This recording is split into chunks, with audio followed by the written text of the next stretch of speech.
चलो मरे तू भी करता है यार ये देख ना पागला हो जहांगीर तू तो निकलना यार মানে যে কাশ্মীর নিয়ে এত ঝামেলা এত রক্তপাত যারা মুসলিম তারা সরে যান কালমা পড়ুন কালমা বলুন আর মেরে দিল হ্যাঁ যাদের কপালে সিঁদুর লেগেছে মেরে দিল। নমস্কার বন্ধুরা, আমি দীপঙ্কর মণ্ডল, নবান্ন নিয়ন্ত্রণে আপনাদের স্বাগত। अपने आप बोले ना मुझे क्या बोलते भेलपुरी खाली थी मेरा पति साइड में था एक इंसान आया उसने उसको गोली मार दी यहाँ पे उसने बोला कि शायद मुस्लिम नहीं है उसने उसको गोली मार दी। नहीं আজ যে ঘটনা নিয়ে আমরা ভিডিও করতে চলেছি পৃথিবীর ইতিহাসে এরকম নজির দেখা যায়নি।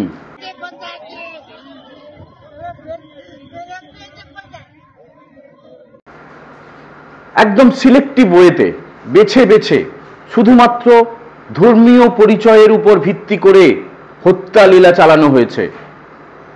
যে ক্লিপ আপনারা শুনলেন, একজন মহিলা বলছেন সিঁদুর পরা আছে কি নেই তা দেখে তার স্বামীকে খুন করা হয়েছে।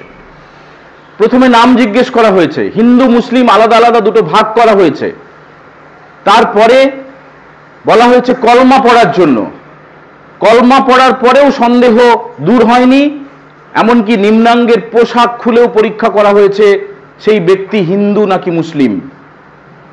আমরা হিটলারের ইহুদি নিধন যজ্ঞের কথা শুনেছি, আমরা সাদ্দাম হোসেনের অত্যাচারের কথা শুনেছি, আমরা পৃথিবীতে অনেক রাজনৈতিক নেতার, অনেক কুচক্রীর, অনেক দুষ্কৃতীর হত্যালীলার কথা আমরা জানি। কিন্তু কাশ্মীরের পেহেলগাঁওয়ের বৈশারণ গার্ডেনে গতকাল যে ঘটনা ঘটেছে, এই পৈশাচিক হত্যালীলা এর আগে কখনো দেখা যায়নি। 30 জনেরও বেশি মারা গিয়েছেন। বিয়ের কয়েকদিন পরে হানিমুনে গিয়েছিলেন, স্বামীর মৃতদেহ কোলে করে বসে রয়েছেন স্ত্রী, সন্তান কাঁদছে বাবার জন্য। এই দৃশ্য, এবং এটা হিন্দু হত্যালীলা বন্ধু। হিন্দুদের বেছে বেছে খুন করা হয়েছে আগ্নেয়াস্ত্র নিয়ে, অটোমেটিক যেগুলো রাইফেল AK-47 মতো। লস্করের একটি ছায়া জঙ্গি সংগঠন এর দায় নিয়েছে এবং তারা যে পৈশাচিক উল্লাসের সঙ্গে বিবৃতি দিয়েছে সেখানে বলা হয়েছে যে কাশ্মীরে যে সংবিধান সংশোধন করে যেভাবে পর্যটকদের আনা হচ্ছিল এবং সেখানে নাকি ডোমিসাইল করা হচ্ছিল, সেখানে নাকি স্থানীয়ভাবে তাদেরকে বাসিন্দা করার চেষ্টা করা হচ্ছিল। আচ্ছা বলুন তো বন্ধু, কাশ্মীর কি ভারতের থেকে আলাদা? সংবিধান আলাদা? কেন পর্যটকরা যেতে পারবেন না? কেন আমরা যেতে পারবো না? গিয়ে সেখানে কেন থাকতে পারবো না? কেন সেখানে আলাদা পতাকা থাকবে? বন্ধু, আমরা কিছুদিন আগে যে জায়গায় হিন্দু হত্যালীলা হয়েছে সেই জায়গায় গিয়েছিলাম এবং সেখানে কিন্তু এরকম একটি পাইনের জঙ্গলে তার পিছনে যে সন্ত্রাস হতে পারে, রক্তের ছায়া থাকতে পারে, হিংসা থাকতে পারে, সেই আশঙ্কা আমাদের মনে হয়েছিল। সেই ভিডিও আমরা করেছিলাম, সেই ভিডিও আপনাদের দেখাবো। কিন্তু তার আগে আপনাদের জানিয়ে রাখি, প্রধানমন্ত্রী নরেন্দ্র মোদী তিনি সৌদি আরবের সফরে গিয়েছিলেন, তিনি ফিরে এসেছেন এবং বিমানবন্দরে তিনি জরুরি বৈঠক করেছেন। কেন্দ্রীয় স্বরাষ্ট্রমন্ত্রী অমিত শাহ ঘটনাস্থলে পৌঁছে গিয়েছেন এবং সমস্ত এজেন্সির যারা কর্তা তারা পৌঁছে গিয়েছেন। এই যে পৈশাচিক উল্লাস যারা করছে, যে জঙ্গি সংগঠন যারা ভারতের মাটিতে থেকেও ভারতের বিরুদ্ধে যুদ্ধ ঘোষণা করেছে, এর জবাব কিন্তু পাবে। তবে বন্ধু, আরো একটা প্রশ্ন আমাদের কিন্তু করতেই হবে। ভারত আমাদের মহান দেশ, এই দেশের নিরাপত্তা ব্যবস্থায় কেন এত গাফিলতি থাকবে? কেন ইন্টেলিজেন্স ফেল করবে? সেটা কিন্তু প্রশ্ন উঠবেই। এর পরে কি হবে না হবে? নিশ্চয়ই হবে, হয়তো সার্জিক্যাল স্ট্রাইক হবে, হয়তো ওই জঙ্গি সংগঠনগুলোকে ভেঙে গুঁড়িয়ে দেওয়া হবে এবং অবশ্যই ভারতের বিরুদ্ধে আঙুল তোলার অপরাধে অত্যন্ত কড়া পদক্ষেপ করবে কেন্দ্রীয় সরকার। কিন্তু কিছু মানুষ তো হারিয়ে গেলেন, কিছু মা সন্তানহারা হলেন, কিছু সন্তান পিতৃহারা হলেন, কয়েকজন স্ত্রী স্বামীহারা হলেন। যে রক্তের হোলি খেলা হয়েছে, এরপরে কাশ্মীরের পর্যটন যে ধাক্কা খাবে সেটা তো বলাই বাহুল্য। কাশ্মীরে আগামী 1 বছর বা 2 বছর পর্যটকরা যাবেন কি যাবেন না তারাই সিদ্ধান্ত নেবেন। তবে ভারতের ওপরে এই আক্রমণকে কিন্তু কেউ ভালো চোখে দেখবে না। আমেরিকার ভাইস প্রেসিডেন্ট ভারতে থাকা অবস্থায় এই আক্রমণ হয়েছে। কিসের জন্য? অনুচ্ছেদ 370 অবলুপ্ত করার জন্য? মার্কিন ভাইস প্রেসিডেন্ট আসার জন্য? নাকি ভারতের বিরুদ্ধে শক্তি প্রদর্শনের জন্য এই কাণ্ড করা হয়েছে? অনেক উত্তর অধরা। সেসব উত্তর আমরা অবশ্যই খোঁজার চেষ্টা করব পরবর্তী ভিডিওতে। আসুন আমরা দেখে নিই কিছুদিন আগে পেহেলগাঁও কি ছবি ছিল, কিভাবে যেতে হয়, এবং এই বৈশ্যানোর গার্ডেনকে কেন মিনি সুইজারল্যান্ড বলা হয় তা আপনারা সরাসরি দেখুন, এবং আমাদের একটি প্রতিবেদনও আমরা এর সঙ্গে জুড়ে দিলাম। বৈশারণ গার্ডেন, পেহেলগাঁও, কাশ্মীরে আপনাদের সবাইকে স্বাগত। এবং কাশ্মীরে পা রাখার পর প্রথম যে পোস্টার আপনার চোখে পড়বে যে ওয়েলকাম টু জান্নাতে কাশ্মীর। জন্নতি বটে, আক্ষরিক অর্থে জান্নাত।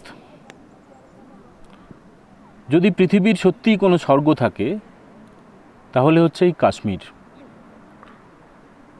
আপনারা জানেন যে জম্মু কাশ্মীর এখন আর কোনো রাজ্যের নাম নয়, এটি এখন একটি ইউনিয়ন টেরিটরি। ভারত সরকার 2019 সালে সংবিধান পরিবর্তন করে জম্মু কাশ্মীর রাজ্যকে দুটো ভাগে ভাগ করেছে। এক জম্মু কাশ্মীর, 2 লাদাখ। দুটোই এখন কেন্দ্রশাসিত এলাকা। লাদাখে শুধুমাত্র লোকসভা ভোট হবে, বিধানসভা ভোট হবে না, এবং জম্মু কাশ্মীরে বিধানসভা ভোট হবে, লোকসভা ভোট হবে এবং স্থানীয় ভোটও হবে। আমি ব্যক্তিগতভাবে বোঝার চেষ্টা করছিলাম যে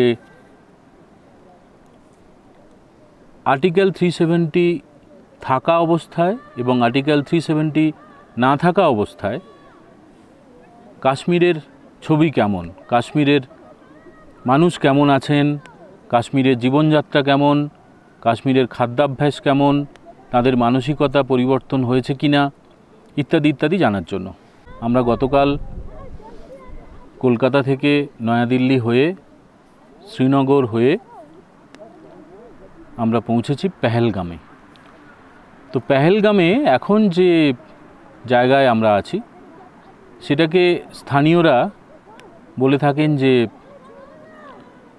মিনি সুইজারল্যান্ড। এই পৃথিবীর এমন একটি জায়গা আছে, এই পৃথিবীর মানচিত্রে এমন একটি জায়গা আছে যে এত সুন্দর, এত অপার্থিব আনন্দ, এত নৈসর্গিক সৌন্দর্য, অভাবনীয়, ভাবা যায় না। তো যেটা বলছিলাম যে আর্টিকেল 370 উচ্ছেদ হওয়ার পরে, আর্টিকেল 370 অবলুপ্ত হওয়ার পরে কাশ্মীরে ঘুরলাম। গতকাল থেকে আজ পর্যন্ত 24 ঘন্টা হয়ে গেছে। মানুষ খুব ছোট্ট কোনো অংশের মানুষ, তাদের মধ্যে অসুবিধার কথা শুনেছি, কিন্তু বেশিরভাগ মানুষ খুশি। আমরা লাদাখও যাব, লাদাখের মানুষের সঙ্গে কথা বলবো, সরাসরি তাদের প্রতিক্রিয়া আপনাদের দেখাবো। কাশ্মীরের যে ক্ষুদ্র কিছু অংশের মানুষ যারা অখুশি তারা বলতে চাইছেন যে আগে আর্টিকেল 375 থাকা অবস্থায় যেটা ছিল সেটা হচ্ছে বাইরের কেউ এখানে জমি কিনতে পারবে না। এখন যা হয়েছে, ধরুন আপনি রাজস্থানে যদি জমি ফ্ল্যাট কিনতে চান, যদি পশ্চিমবঙ্গে কিনতে চান, ওড়িশায় কিনতে চান, যে কোনো রাজ্যে যে কেউ কিনতে পারেন। কাজের সুবাদে গিয়ে থাকার দরকার হয়, যেটা খুব অসুবিধে হতো কাশ্মীরে আগে, যে সরকারি অফিসাররা যারা কর্মসূত্রে এখানে আসতেন তারা বাড়ি পেতেন না। অনেকের ইচ্ছে হতো যে বাকি জীবনটা কাশ্মীরেই কাটাবো। কারণ এত সুন্দর একটা জায়গা আপনাদের দেখাবো, খুব ভালো করে দেখানোর আমি চেষ্টা করব।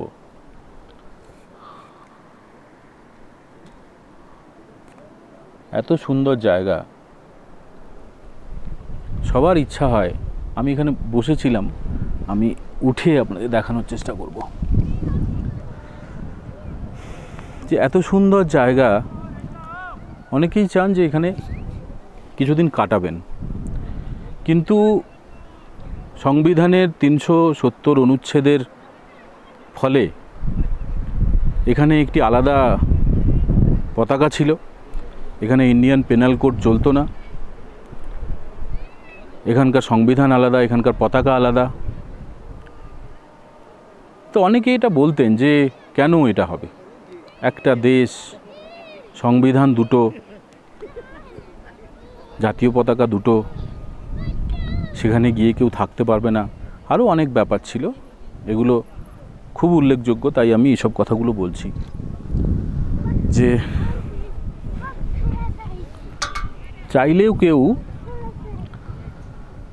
এখানে জমি কিনতে পারতো না, এখন কিন্তু যে কেউ চাইলে এখানে থাকতে পারেন, এখানে জমি কিনে বসতি স্থাপন করতে পারেন। মাঝে মাঝে আমি আপনাদের এই সৌন্দর্য দেখানোর চেষ্টা করব যে কত সুন্দর জায়গা পেহেলগাম। দেখুন, আমি ক্যামেরা, আমার এই মোবাইলটি প্যান করে আপনাদের দেখানোর চেষ্টা করছি। ভীষণ সুন্দর, ভীষণ সুন্দর, অপূর্ব, অপূর্ব একটি জায়গা। যে কোনো বয়সের জন্য যে কেউ এখানে আসতে পারেন, যে কেউ এখানে থাকতেও পারেন। क्या भाई साहब दुकान है आपका? अच्छा, তো আমি ভাবলাম বোধহয় কেউ কথা বলার জন্য এখানে এসেছিলেন পেছনে, ও জল নিয়ে যাচ্ছে। 2019-এ আমরা ভারতীয়রা আমরা অবাক হয়ে গেছিলাম যে এমনও হয়, মানে যে কাশ্মীর নিয়ে এত ঝামেলা, এত রক্তপাত। সবাই ভালো থাকবেন, সুস্থ থাকবেন। এই ভিডিও ভালো লাগলে চ্যানেলটি সাবস্ক্রাইব করে বন্ধুদের সঙ্গে শেয়ার করবেন। জয় হিন্দ, বন্দে মাতরম।